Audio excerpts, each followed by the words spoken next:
আসসালামু আলাইকুম। হিন্দু ভাই ও বোনেদেরকে জানাই নমস্কার।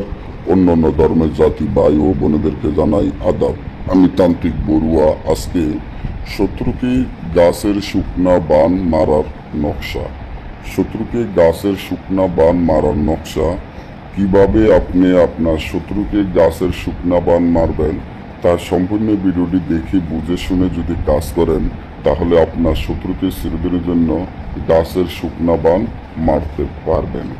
এমন যদি হয় যে আপনার শত্রু আছে অনেক, এই শত্রুর জ্বালায় আপনি টিকতে পারেন না, শত্রুর জ্বালায় বাড়িঘরে থাকতে পারতেছেন না, এখন চাইতেছেন মনে মনে যে শত্রুকে শুকনা বান মারবেন যাতে শত্রু শুকাতে শুকাতে মরে, অর্থাৎ ধীরে ধীরে শুকাইতে শুকাইতে মরে যাবে। এরকম যদি চান যে হ্যাঁ শত্রুকে আমি শুকনা বান মারবো যাতে শুকিয়ে শুকিয়ে শাস্তি দিয়ে তাকে মারতে চান, তাহলে এই ভিডিওটি আপনার জন্য খুব উপকার পরীক্ষিত। এটা গ্যারান্টি করা একটা তাবিজ যেটা আপনার কাজ করার সাথে সাথে আপনার শত্রু শুকাইতে শুকাইতে মারা যাবে।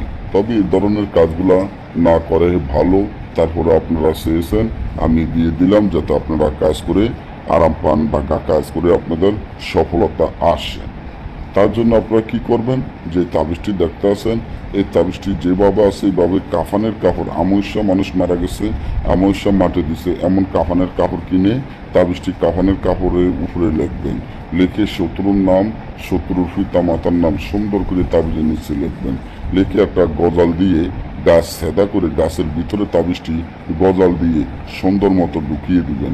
দিলে দেখবেন গাছটি শুকাবে আর আপনার শত্রু শুকাতে শুকাতে মারা যাবে। তবে এগুলা ছোটখাটো বিষয় নিয়ে কাজগুলা করবেন না, এবং আমার অনুমতি ছাড়া কাজ করলে কাজ হবে না, এবং আমার অনুমতি নিয়ে কাজটা করবেন।